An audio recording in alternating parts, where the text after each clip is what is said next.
te mukonsuto yemba nzembo toyembi nzembo bato abali bande les gardiens du temple est en train de dire maintenant ce qu'il y a. Les peuples congolais, soyez vigilants. La révolution que nous avons prise.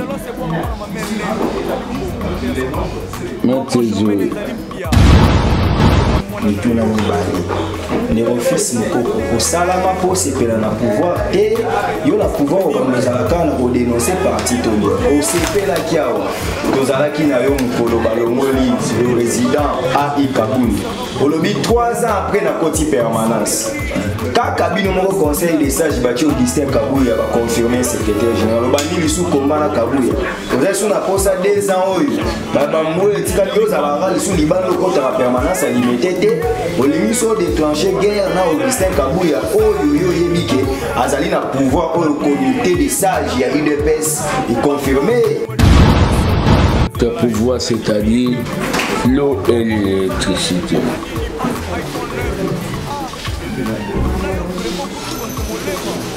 Mais tu ne dois pas, toi Poutine aussi, tu es combattant comme moi, non?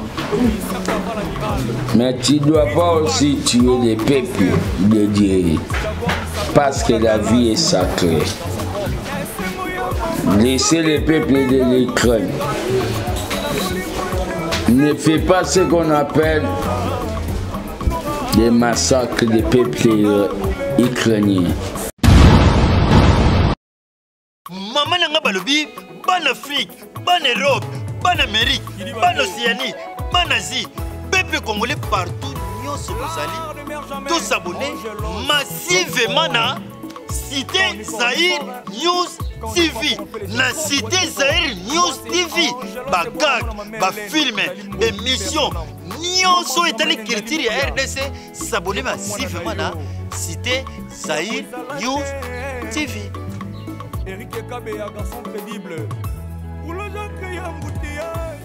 On appelle la presse de la liberté. Quand vous avez toujours soutenu, je connais parmi vous, c'est ça. Je reconnais, il y a beaucoup de gens, Batachana, Babibi Kapinga, Bozebele, Bamago.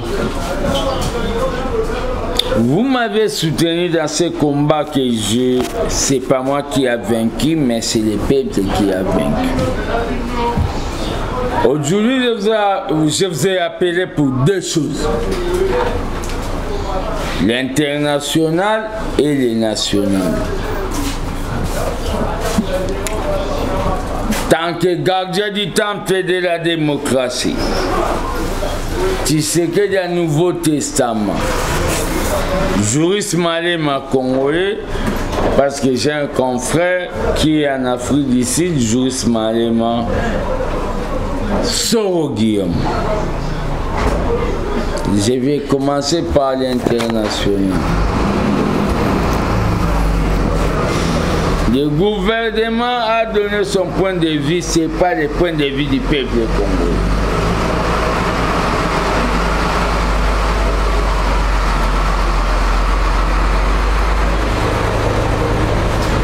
Quand le gouvernement a reconnu, ça ne va pas avec la guerre de l'Ukraine, nous avons nos priorités. L'eau, l'électricité, l'éducation et la santé.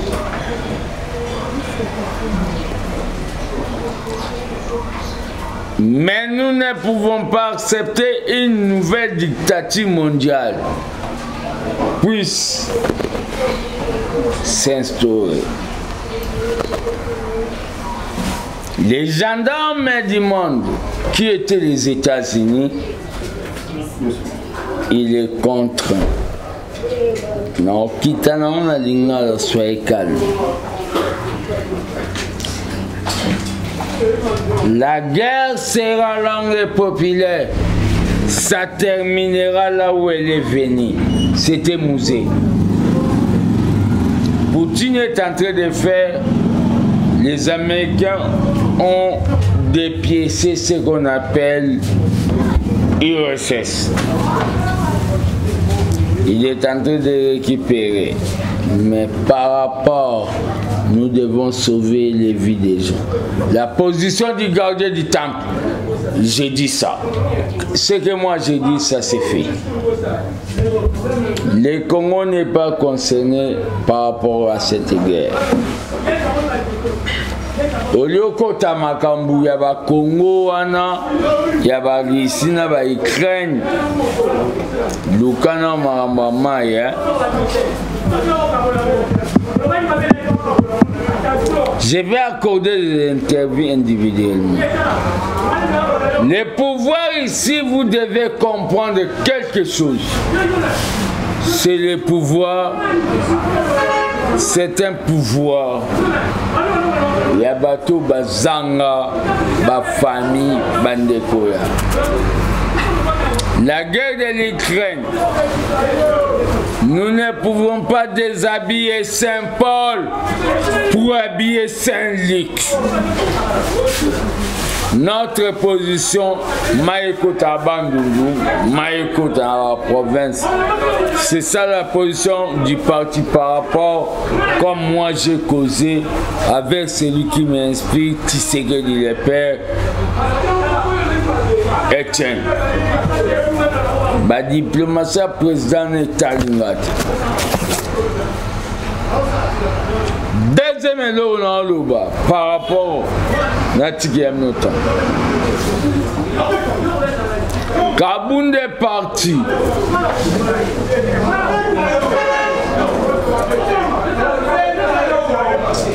Kaboun est parti.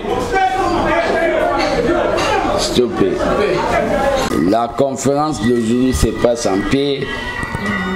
Il n'y a pas des incidents parce que nous maîtrisons la situation. Mais je suis là pour parler de l'état de la nation et de la politique mondiale. C'est ça, non?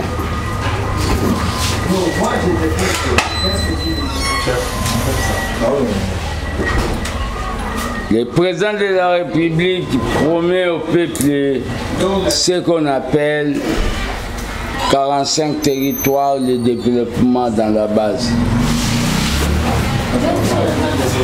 C'est tout un chantier, mais ce que nous devons dire aux gens, j'interpelle les ministres concernés.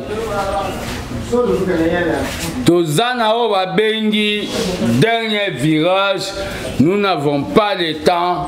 Tobando Sala Oba Bengi pour parler, c'est-à-dire la gymnastique intellectuelle. 10 millions à chaque territoire pour faire l'eau et l'électricité et consorts. Le gouvernement des Warriors doit faire ce qu'on appelle le boulot du président.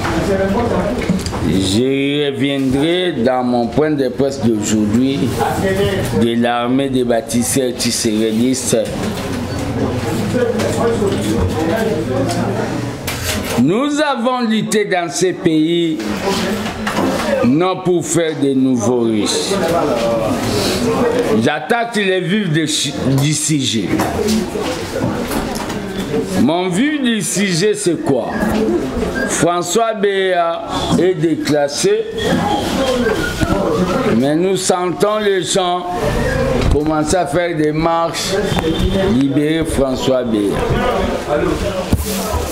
Je dois vous révéler des bavures de François Béa.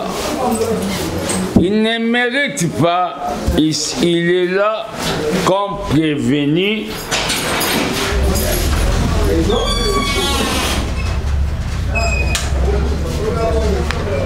60 personnes, besoin de 10 000 $ chaque mois.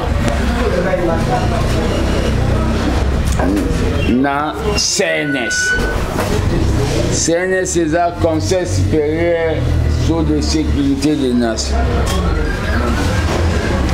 François Béazoua 10 10 000 bamokolo ya Pongo bata Kabila. François Béa avait travaillé avec Kabila. François Béa engagea bateau toyebité bazwa 1,3 million. Le pouvoir ici, il n'y a pas quelqu'un qui est au-dessus, je l'ai dit. François Béa, quand on a voulu tuer le chef de l'État, lui il était où? C'est lui qui était allé caresser Kagame, non? Point d'interrogation.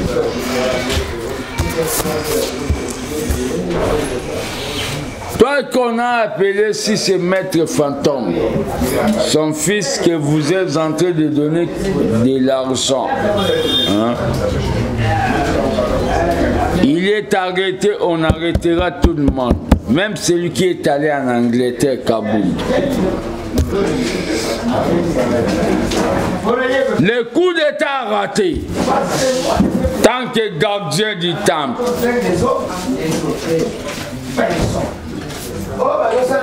Je suis en train de dire ceci. Je dis ceci.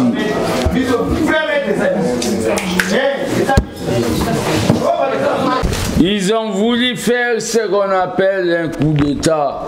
Ça a raté, mais le peuple doit être vigilant parce qu'il y a des individus. Les chefs de l'État, vous ne pouvez pas déshabiller Saint-Paul pour habiller Saint-Luc.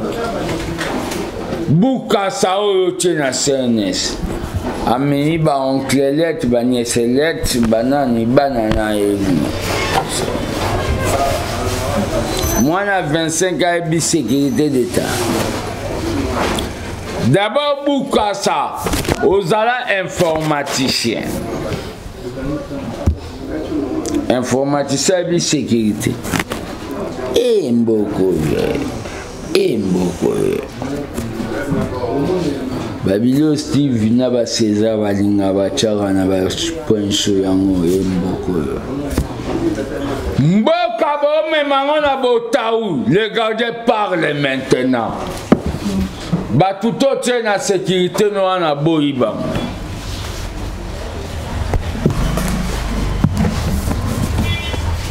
Bukasa de moi signé à Thierry comptable. Ah, sécurité président. Et Fatih, pourquoi Balinga Liwabo? Fatih Lingi Liwa. Mais nous ne voulons pas avoir des zéros. Car les zéros ne vivent pas pendant la victoire. Fatih, tu dois être là le jour que moi je serai le président. Olobake na parti Nabiso Artenance et Salamat. Wana point à sécurité. Revoyez d'abord ce que vous avez nommé là-bas. Parce que le gardien n'a pas accepté ça. Un point. Deuxième point. Kinbopet. Jantiningo Bila, tu es mon vieux, mais nous n'avons pas fait un pouvoir pour des projets inachevés. Zando. Et comment projet? Tu vas tout n'anga pena tout nos questions. Boluka boye bisana peuple. Mamba Zandongo et Zalaki Nini. On a eu à calmer aux gens la température. Jantiningo Bila, tu es mon vieux. Je répète encore.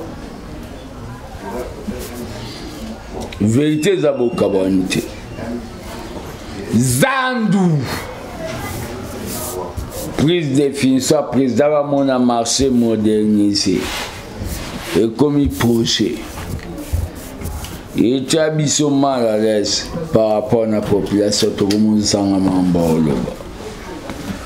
Troisième point. Kabouya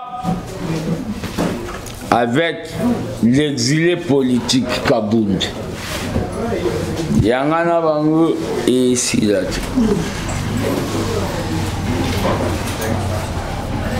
Vous avez tué les partis.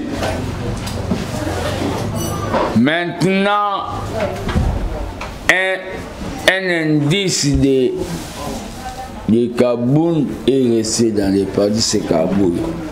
Est-ce que parti Nabiso on a besoin que ça va tourner dans Kassai? Pourquoi beaucoup que n'a pas si du Bangité, n'a pas Ituri et consort? Distraction. Kaboul il faut le mois. Ce qu'on démissionne aux a ridiculisé notre masse à Kaboul. La guerre sera dans les populations, ça terminera là où tout le monde a escroqué les espoirs des combattants. Deuxième, Marambeta de siège. Ba gouverneur au Botia, ba soldat, ba homosa, ba mafia.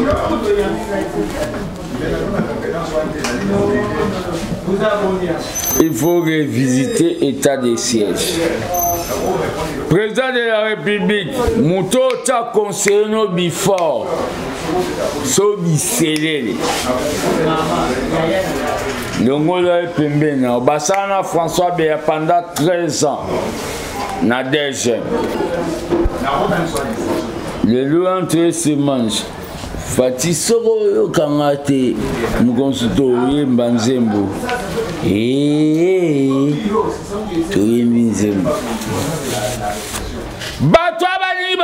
Les gardiens du temple est en train de dire maintenant ce qu'il y a. Les peuples congolais soient vigilants. La révolution que nous avons prise.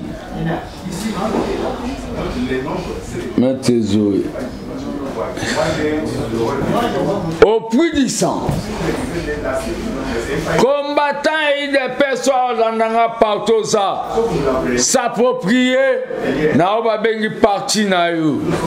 c'est un message que je vous dis. Moi je passerai, Fatih passera, tout le monde passera, mais la base restera la base. Je suis en train de vous dire ceci. Le pouvoir va mal par rapport à Russie. Nous avons nos priorités, Maya Régie des eaux. Nous avons nos priorités. SNEL, électricité. Les gendarmes du monde est attaqué par un individu qu'on appelle Poutine. Ça ne nous concerne pas. On n'est pas impliqué. Vous savez, quand Lumumba était allé à l'URSS, le Congo avait eu une guerre dans la province orientale. Nous n'avons pas de position à donner, on s'abstient. Parce qu'il y a 3 voix. Il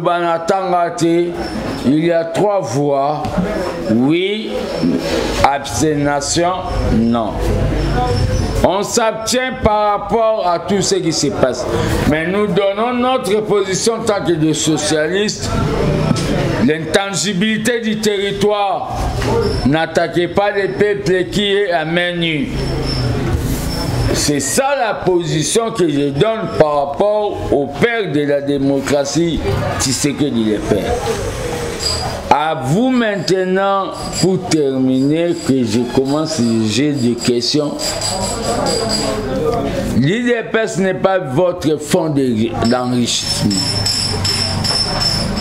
Regardez l'état des combattants, regardez l'état des peuples congolais. Vous avez trahi la cause. Vous vous êtes enrichis vous-même. Mais le peuple là est en train de s'y porter parce qu'il ne voulait pas voir un individu Kabila. À toi Kabila, ne rêve pas revenir au pouvoir, ça restera un rêve d'autre. Yoli sanga bonganga, o basi babundela kuna na Égypte. Oh le ba trop hein. Bino bolinga ba manqué bino. Bonganga. Papa oya. So papa est comme ici, État congolais, État catholique. Non. Ayota mamba noiri, te baba kanje consort. Et dans le cahier des charges n'abissot.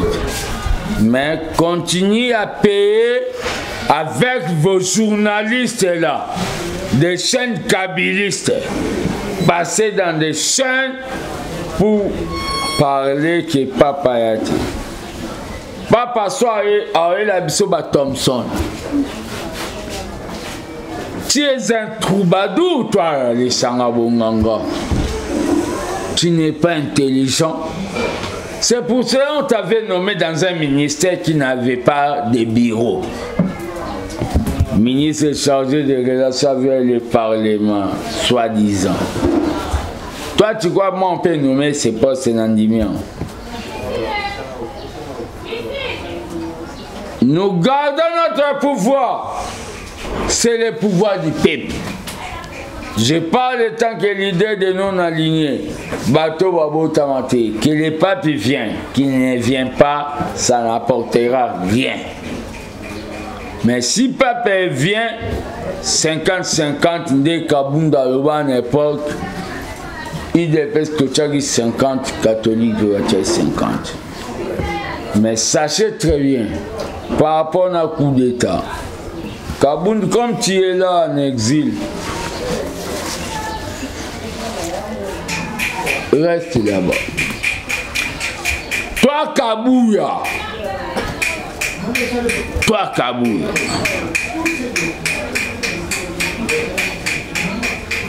Je dis, je vous remercie. La question. Merci Ezaïa Manga, na compte ya match à télévision. Mutuna na mieza mibale, mituna mibale.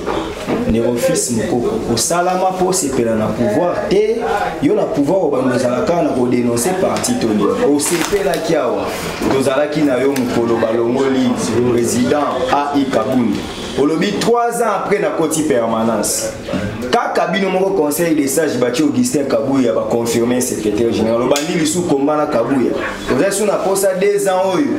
Ba moué tikali yo zalanga lisu libando kota la permanence à limité te. Olingi so déclencher guerre na Augustin Kabouya oyo yo yebike azali na pouvoir oyo comité des sages ya UDPS et confirmer wana mutuna ya liso. Yami Balé. Tant aux oloba makambo ya sécurité, aux oloba makambo état de siège, mais au éviter que RDC et si vota qui contre invasion ya Russie na kati ya Ukraine, yo bi que to s'abstenir alors que biso de la position na biso e banire to zali contre l'olenge Russie azali ko menacer Ukraine. Na place wana monter au contredire Fachi Beton o yo côté là. Aussi ici. Bani o tout na mituna. Ah ben non, on va prendre et bon, sauf Fatia le billet de Zambé.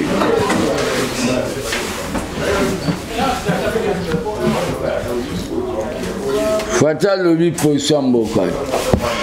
À Zambé, tiens.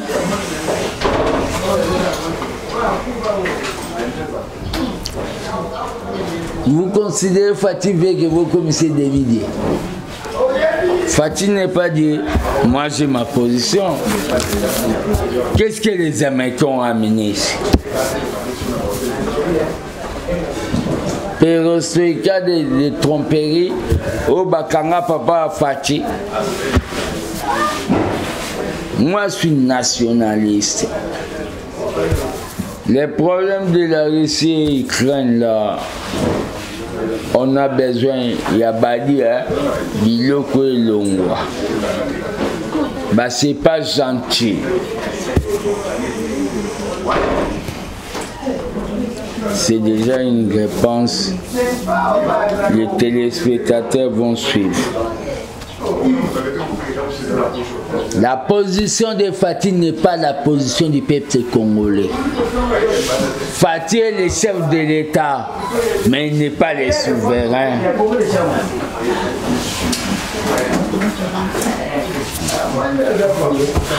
Et Zambala, qu'il n'est pas la position du peuple. Félix Tshisekedi n'est pas souverain.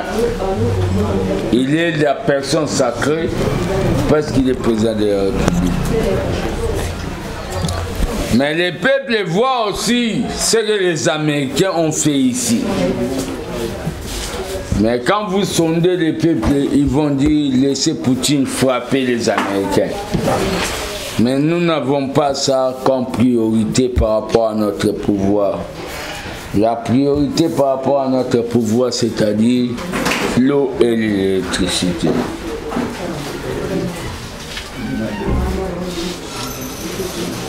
Mais tu ne dois pas, toi Poutine aussi, tu es combattant comme moi, non? Mais tu ne dois pas aussi tuer les peuples de Dieu, parce que la vie est sacrée. Laissez les peuples de l'Ukraine. Ne fais pas ce qu'on appelle des massacres des peuples ukrainiens. À tout Congolais qui m'écoute à travers le monde, tant que gardien du temple, je vous donne un message. Vous avez eu à constater au Babengaka un comportement xénophobe vis-à-vis Nabino et Papa Ukrainien. Les Ukrainiens n'aiment pas les Noirs. Ce sont des xénophobes, des racistes. Mais tu sais que le Père nous a donné une leçon d'être non violent. Toujours ça m'a bien ma bête. Par rapport à l'intangibilité des territoires qui avait détruit l'URSS, si Poutine récupère les territoires que les Américains avaient détruits, il y a ce problème là. Binoba conseil Fatigo Pesariba conseil bien. Ce que Poutine fait, c'est-à-dire il est en train de Rwandais balinga bayi mabé na biso songa au continent récupérant. Je suis le Poutine du Congo. Poutine n'a pas tort. Mais c'est pas notre débat national. Dans le cadre Toya Tobandolu, Poutine, na moment batu badamena ampiodité, ministre de l'économie à Kosa Bango, qui va ampiodé ou ta Namibie, un comme ça. Yo Kabula yo. Yo atana matina risi na zongi la kayo. Oyundo tikalia. Ok te.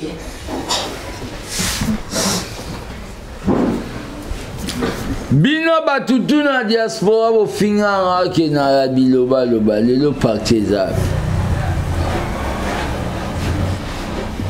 na terre lelo bana ba François Beya ba gomo pesa batumbongo ba ke ça marche. François Beya ndebe to kangi wana obimate.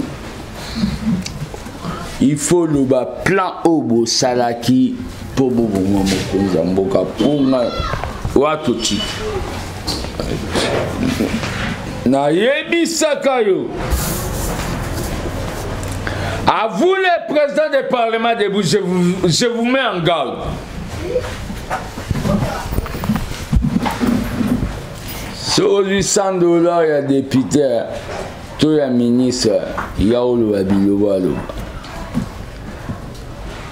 La guerre sera, ça terminera Kingaboa avec beaucoup plus de dégâts. Na Kingaboa batuba sous. Kabundi bye bye. Chika kuna en Angleterre. Koyate. Yo Kabuya. Partezara Mbushima. Kende pe ici. Merci, c'est la question.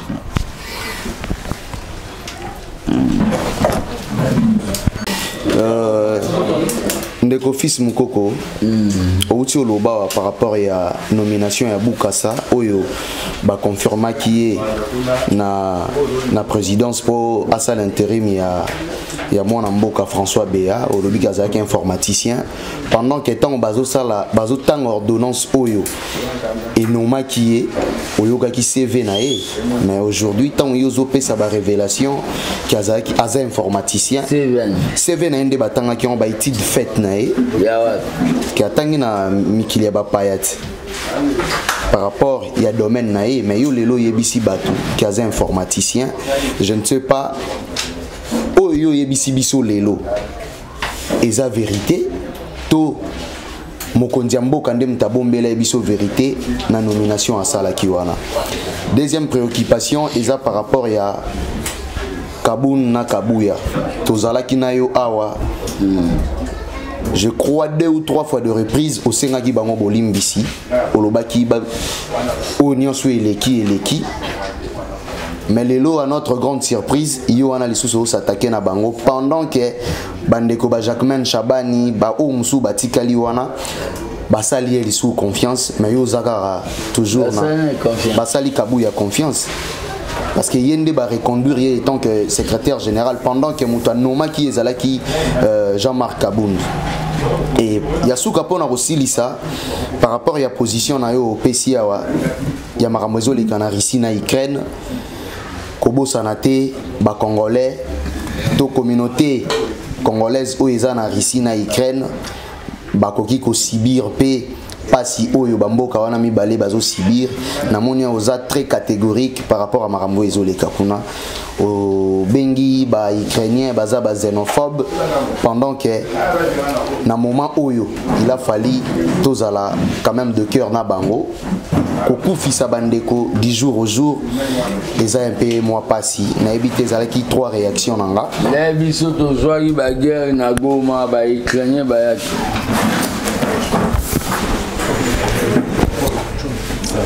Bino mo landara makambuka ande bolani Ukraine yaki na guerre à Goma. Ah botika biso.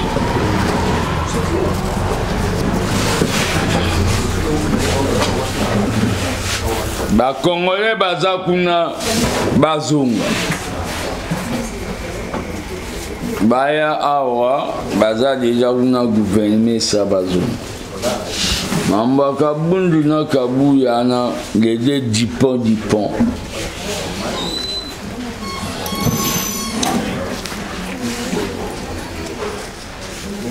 Les deux cas dipons.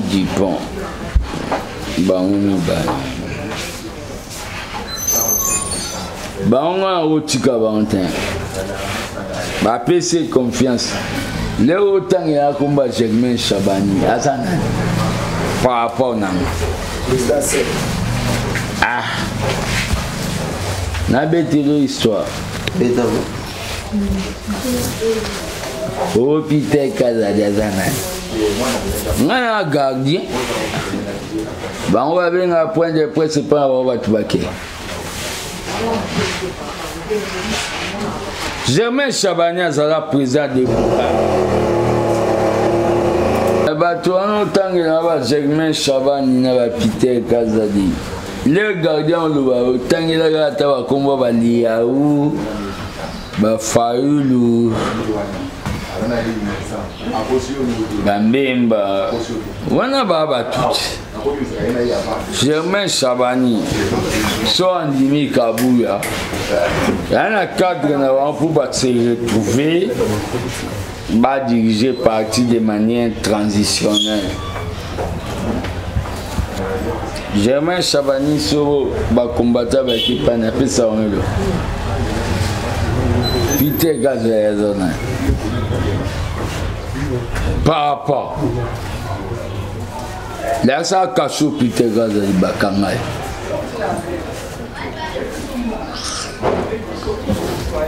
Ngana pesa orientation. Ngande na pesa l'air ngana zoloba batu basala mandat spécial à Kabunde ba Peter Kazalite ba on va tanga luvanyu biso tanga ba ko sa président signé bo. Deuxième logo lobby Par rapport à pardon, hein. Yanan. Nasenga Moutouté pardon, Nasenga base pardon. Pas image des amis. J'ai demandé pardon à Bango na cadre bazala na structure. Quand la base a renversé, pardon à la base, je ne peux pas demander pardon aux gens qui ont tué les partis. Nana bakabundi na bakabu les abattés. Bukasa azalelo na place ya naebi eti. Mais vous savez que ça biso tout à l'heure qu'az informaticien. Az informaticien. Binoma nomade. Ebo bukasa yoso mona epana. Fatiazo nommé batu misusu ok biso na parti tozala na ba charger renseignement. Pourquoi toi Félix tu veux changer les fondamentaux de l'IDPS, les structures, tu commences à nous emporter des biforts et consorts. Before Hamas appartient à biso. Biloro na lo baso boyebo kuta ndene na mozole. Bino tubo ya pembeni yo topin before bino tubo ya pembeni na président bozana no bakuya toyebi bino te na parti na biso boyebi bango te mais bango bazosala pendant que boyebi bango. Le problème est ça basala 2022 basa pe campagne. Apparemment na nengo zolobelela ezo la qui s'appelle mandat na bino hein. Mandat en quelque sorte. Que il a raté. Mandé a raté nani bolinga bo to bon sa Congo ekufa depuis 38 ans. To betali solo a ministre warrior oyo akosa peuple na ba poisson yate. Et bon ministre soit aussi peuple oyo intérieur ou a comploter pour ba sa président coup d'état selo aya biso a parti. Yo moninga à côté li obeti li solo azando o ba mema président de la république abilobela makambu wana bolobara ya fati etalingati zandu na lingi na mona clair un point. Merci beaucoup. On a besoin de deux questions. François Béa à plusieurs reprises. Question à pourquoi jusque-là, M. François Béa est détenu sans procès et l'autre côté, mais vous affirmez que Azali parmi Bateau va compter Liboso. Yami Barley parlant de Kim Bopé Totoyo qui doit prendre ce qui s'est passé, arrivé à couple Moko Awana Kinshasa, Ivoirien, les Doxina, les Guinéens, Bombé, il paraîtrait, il semblerait, parce que Bazo, et Doxina. couple au bail à pour la sensibilisation qui est parce que toute la confirmation n'est pas na yo. Question à les amis pour attaquer gentiment vous voulez donc c'est le pour intégrer question à un membre qui peut être le bilan nous voulons connaître en profondeur. Bon il va y avoir un dossier on va ça là. Bien ôté. Et dossier on a ça sensibilisation qui peut être à on a Kinshasa yo réaction. Ah boti kabiso na ba folklore na. Les informations il y a la eu deux réactions. Ça ce sont des folklore et dossier il m'en fout en beaucoup. Kasi le bail au moment où on a pas comprendre qu'est-ce qui s'est passé réellement parce que tu dois apprendre gentiment mon tout. A bien si bango a bonne sensibilisation qui peut être théâtre et dossier aussi. Deux questions dans un mois. Merci. Il y a Liboso le Bianan. François bien détenu jusque-là, pas de procès. Azana na cache. Qu'est-ce qui empêche que vous l'exaïe, vous s'abisaïe? Répondre à besoin de mon poussé. Ouais, Nayoki. J'ai la kinde ou na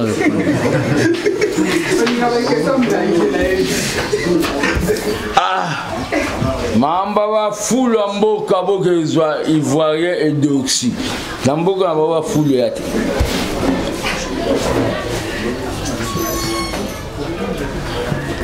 Et donc ça on a nyangwana.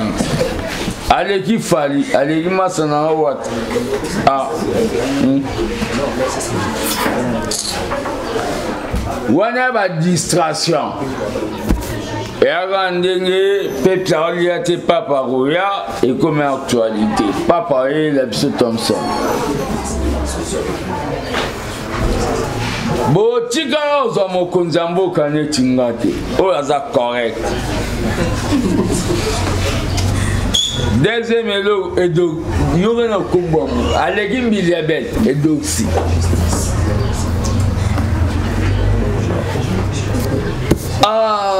mboko bopemi na ntango bokozwa motu mo bopesi mbongo ebele aya oyebisa bato kini bopeta yebi bafulu ezawa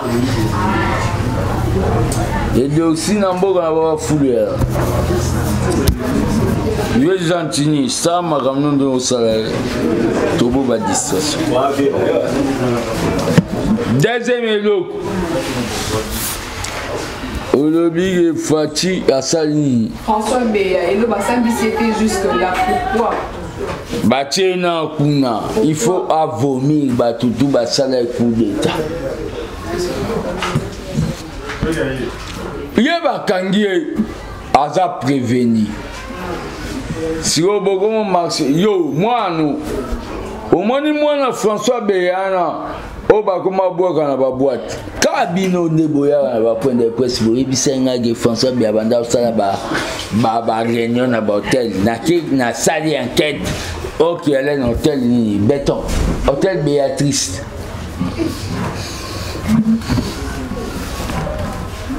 yo commencé la président ba réunion hôtel Béatrice Pobo Maï. Les baboma Fati babomi César, babio journaliste de la liberté babomi Steve, babomi Nani Lauriane. Et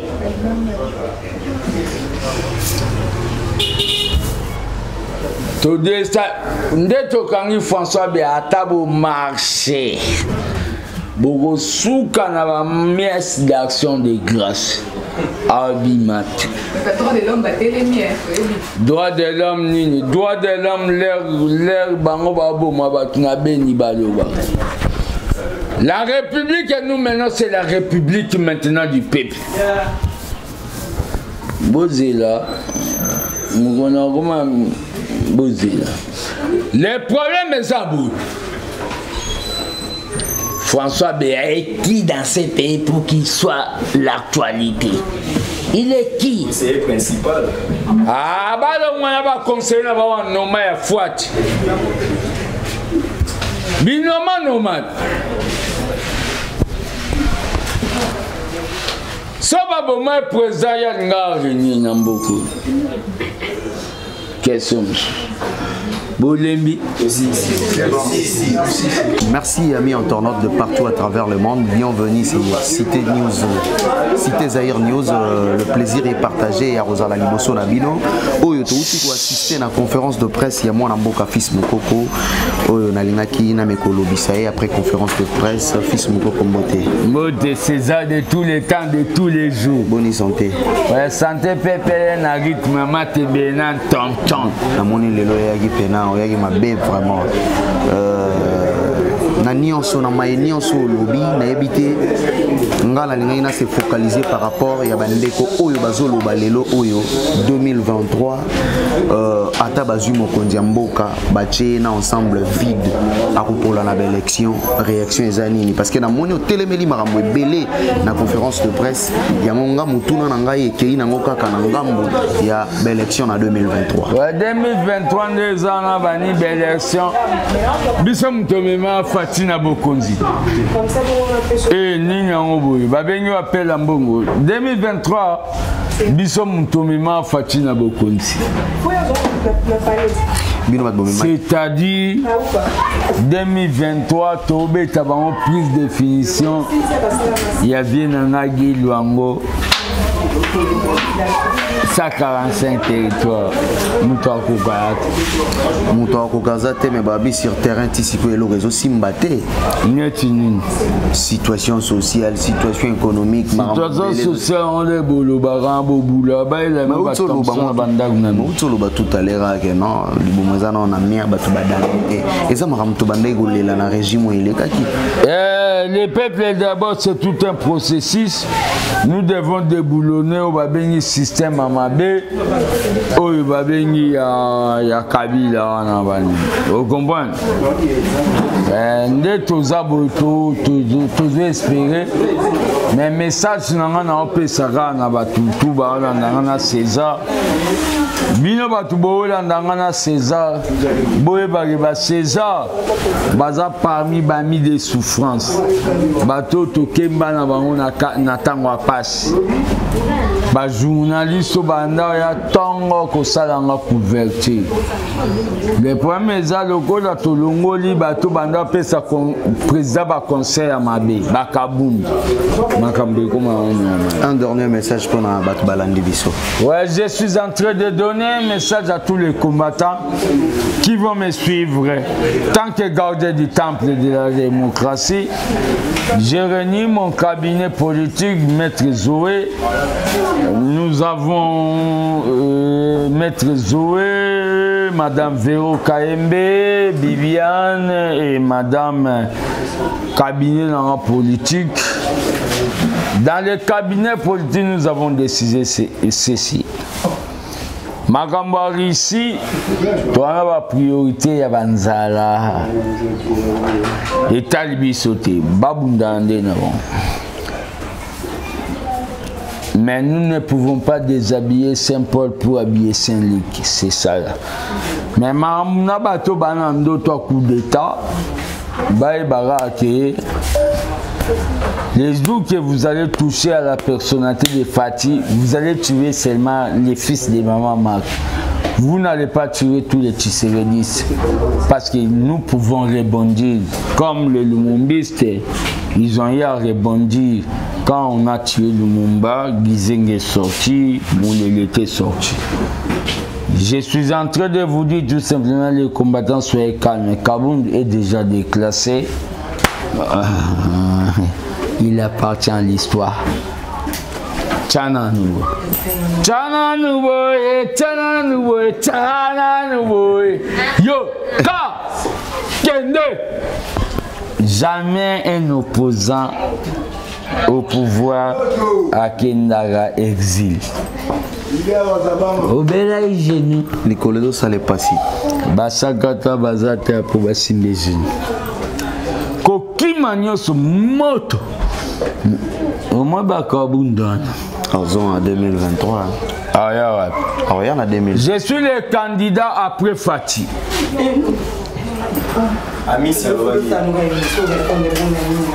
Je suis le candidat après Fati. On avait donné le pouvoir à la famille Tshisekedi pour consoler Papa Sibamouna. Après Fati, c'est moi. C'est toi qui seras à la RTNC. Merci beaucoup, fils Moukoko. Qui avait organisé qui point de presse naït ou aussi Lissa, et puis nous l'avons interviewé à côté après cette point de presse. Merci Nabato Toubazo la confiance na Cité Zahir News. Je vois Monsieur Yves Cristiano Nakatala, en tout cas merci infiniment à vous. Merci Nabandeko Oyobalandarabiso, merci na Badel Mbaki qui était derrière la caméra, merci à Chinois qui est derrière, qui est à la montage, merci à mon vieux mémoire Bouefo, soif de servir les autres, sans oublier Marco Massa, Dimothée Makarolov, Miel Diadia. Je vous aime beaucoup, je vous salue vous tous, on se retrouve au prochain numéro. Ciao, bye bye.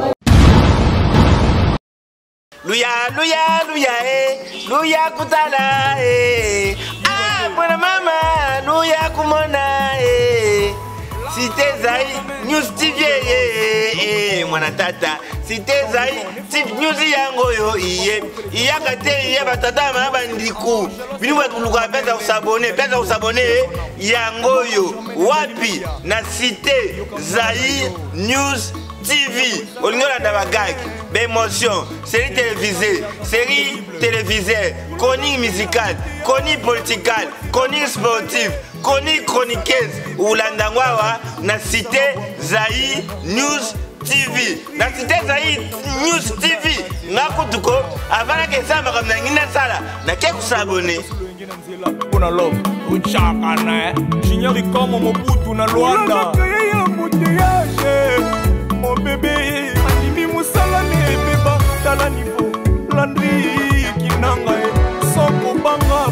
nazaka soda na nzela nandimike defo na muroko tozanga maîtrise nadini pasu iPhone 9 ah bébé na yo vraiment komi contre molema ah soki omoni bafumi bakatisi ebale seke singa ezalaki wana Christian Caval amiral Chris Tupac corps présidentiel Jaguar Misaka bomwana Dallas garçon propre esengo ya mama soki bebe nazoseka na bolingo jelose toujours kaka kolela nora mbili babondelo na